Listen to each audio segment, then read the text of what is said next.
बात करी थी इलेक्ट्रिक फ्लक्स के बारे में, जो मैं शॉर्ट्स भी अपलोड कर चुका हूँ। अब उसका पूरा टॉपिक अपन पढ़ेंगे यहाँ पे।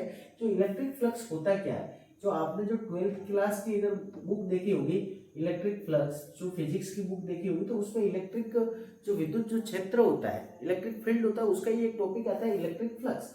अब इस फ्लक्स से अपन क्या जानते हैं, फ्लक्स होता क्या है उसके बारे में सबसे पहले पढ़ना है। तो फ्लक्स जो होता है, फ्लक्स मतलब क्या होता है कि जैसे कि कोई अगर कोई क्षेत्र है अपने पास में, उस क्षेत्र में से जो ये वाला जो जिसका प्रभाव उसमें से कितना गुजरता है, उसको कहते हैं अपन फ्लक्स कहते हैं। इससे अपनी भाषा में बात करें तो उसको फ्लक्स कहेंगे। तो मैं अभी इसका बताना चाहता हूँ। जैसे अपने पास में कोई क्षेत्र है या कोई क्षेत्रफल है, अपन ने ले लिया कि ये क्षेत्रफल वाला एक क्या ले लिया, अपन ने एक क्षेत्र ले लिया ये, जिसका क्षेत्रफल कितना है, एस है, जिसका एरिया एस है।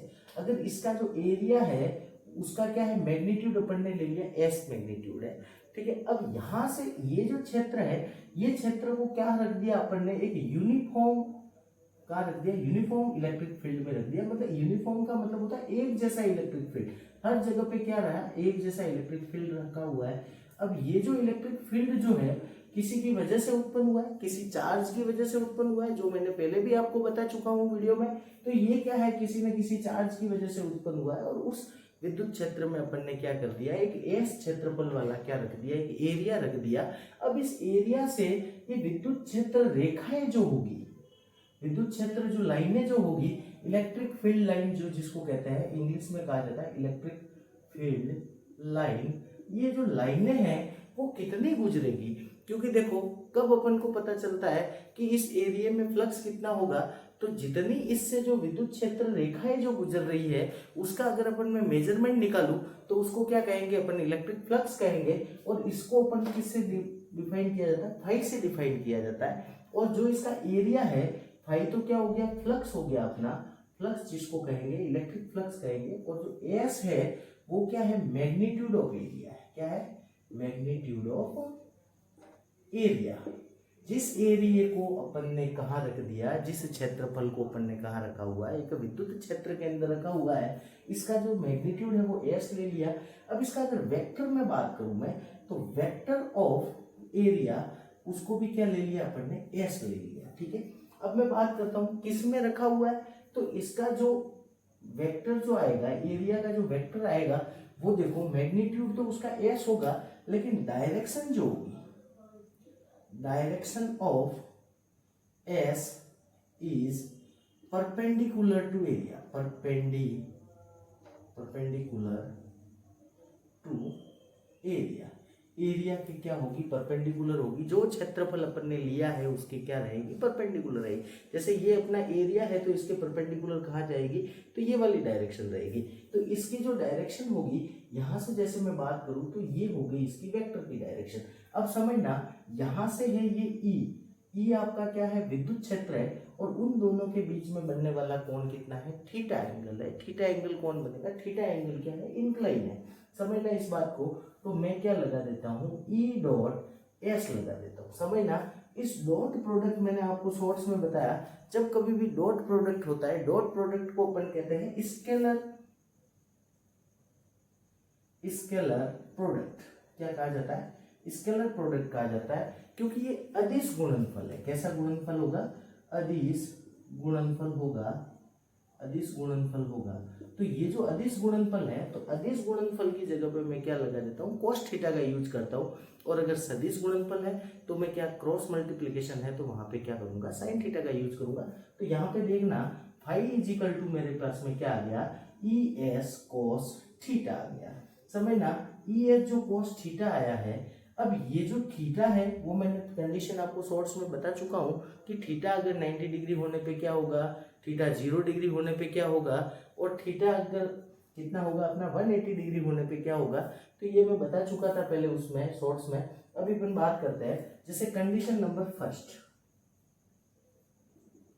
फर्स्ट कंडीशन में क्या कर दिया मैंने, theta is equal to 90 degree रख दिया। सिंपल सी बात है, अगर 90 डिग्री रखेंगे इसका मतलब क्या हो जाएगा, जैसे विद्युत क्षेत्र अगर इस टाइप से जा रहा है, इस डायरेक्शन में जा रहा है, तो अपना जो एरिया है जिसको अपन ने डिफाइन किया है कि इस एरिया से मेरे को कितनी विद्युत क्षेत्र रेखाएं गुजरेगी, उस एरिया को मैंने क्या ले लिया, ये लंबवत ले लिया, मतलब 90 डिग्री एंगल पे ले लिया।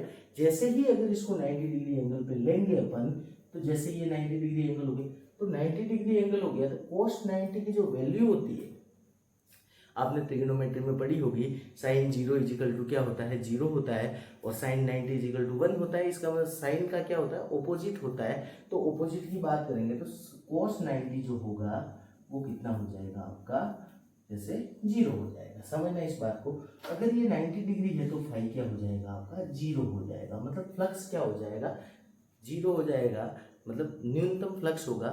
ठीक है, अब अगर बात करते हैं अपन थीटा इजिकल टू 0 डिग्री पे, समझना इस बात को, थीटा अगर 0 लूंगा तो थीटा 0 ले लिया अगर मैंने, तो थीटा 0 लेंगे, इसका मतलब ये जो विद्युत क्षेत्र है, समझना इस बात को, ये विद्युत क्षेत्र है, और अपन ने जो एरिया है वो क्या ले लिया, इस टाइप से ले लिया, जैसे यहाँ पे एरिया ले लिया ये, तो विद्युत क्षेत्र रेखा है बहुत सारी, सॉरी एक बात ध्यान रखना, ये जो अपन ने एरिया क्या ले लिया, वेक्टर ले लिया, क्या ले लिया, एरिया का वेक्टर, मतलब एरिया कैसा है, इस टाइप से। तो यहाँ पे एरिया जो होगा वो इस टाइप से एरिया होगा, तो इसका वेक्टर कहाँ आएगा, यहाँ आएगा। इसका मतलब यहाँ से जो विद्युत क्षेत्र जो रेखाएं होगी वो कितनी हो जाएगी, समझना इस बात को, तो यहाँ से जो विद्युत क्षेत्र रेखा है अगर मैं फॉर्मूले में रखूंगा तो 0 डिग्री पे कितनी वैल्यू होती है, 1 होती है। cos 0 डिग्री पे क्या होता है, 1 होता है। इसका मतलब phi is equal to E S cos 0 degree, phi is equal to E S, वहाँ पे फाई क्या हो जाएगा आपका, मैक्सिमम हो जाएगा। यहाँ तक तो अपन ने क्या करा था, शॉर्ट्स में ये छोटा सा मैंने टॉपिक आपको बता चुका हूँ। अब अपन इसका पूरा वीडियो देख रहे हैं, ठीक है, पूरा का पूरा एक्सप्लेनेशन देख रहे हैं। ये मैं आपको बता चुका था कि अगर मैं cos 0 रखूंगा तो उसकी वैल्यू 1 आएगी, इसका मतलब फाई क्या हो जाएगा, मैक्सिमम हो जाएगा।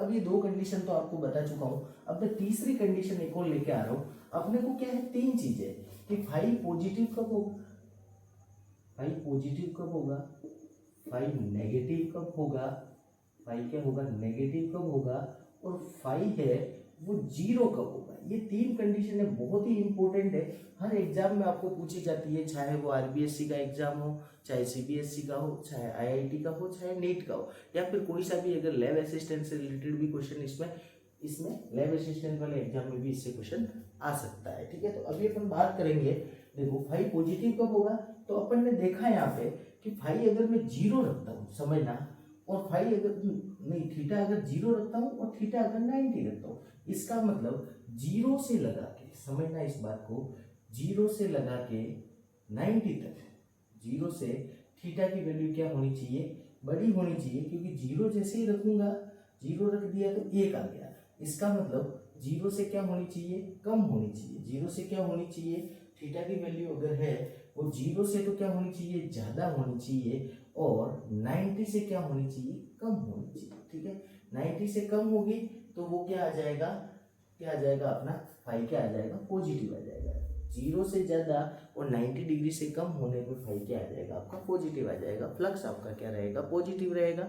अब देखो जब ये पॉजिटिव है, समझना इस बात को, जब ये पॉजिटिव है इसका मतलब जो इलेक्ट्रिक फील्ड लाइन है वो क्या हो जाएगी, उस सरफेस से आउटवर्ड जाएगी, क्या जाएगी, आउटवर्ड। ये 2 चीजें याद रखना, इनवर्ड कब आएगी और आउटवर्ड कब जाएगी। तो जैसे कि इलेक्ट्रिक फील्ड लाइन है, लिख देंगे यहाँ पे इलेक्ट्रिक, इसको थोड़ा हटा देते हैं ताकि आपको समझ में आ जाए, इलेक्ट्रिक फील्ड लाइन,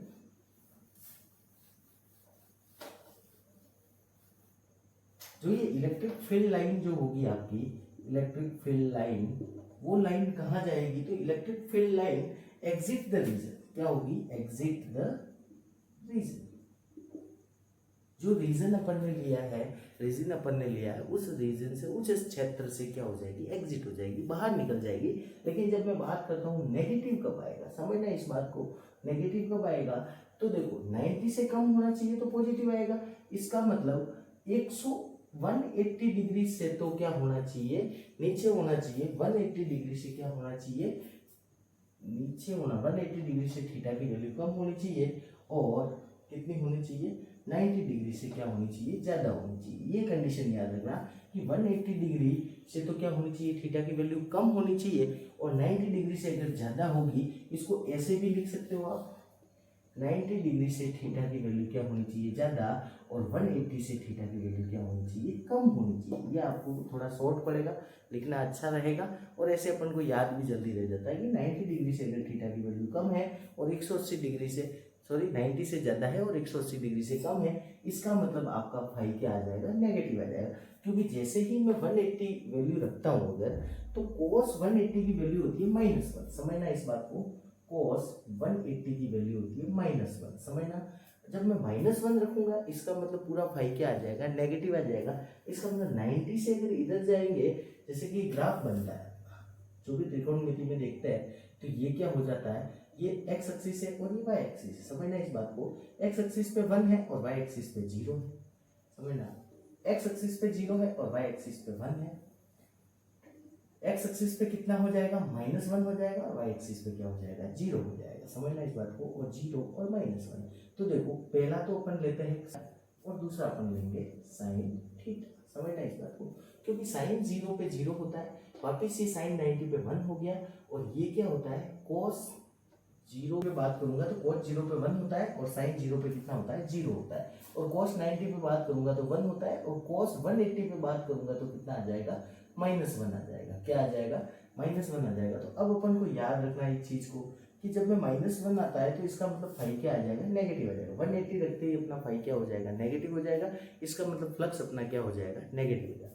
अब बात आती है 0 की, तो डायरेक्टली थीटा = 0 डिग्री होने पे आपका फाई क्या हो जाएगा, 0 हो जाएगा। इसका तो मैंने लिखा दिया कि इलेक्ट्रिक जो फील्ड लाइन है वो क्या हो जाएगी, एग्जिट द रीजन, ठीक है, एग्जिट हो जाएगी। किस में होगी एग्जिट, तो ये पॉजिटिव वाले केस में होगी। किस में होगी, पॉजिटिव वाले केस में।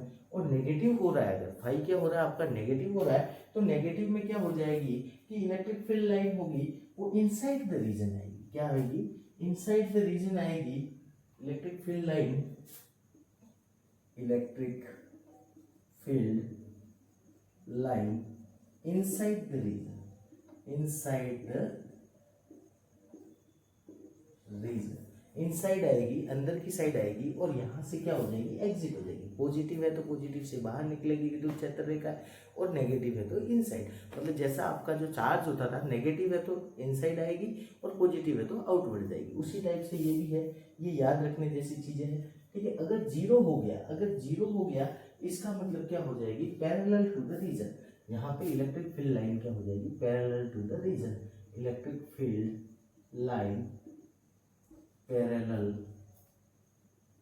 To the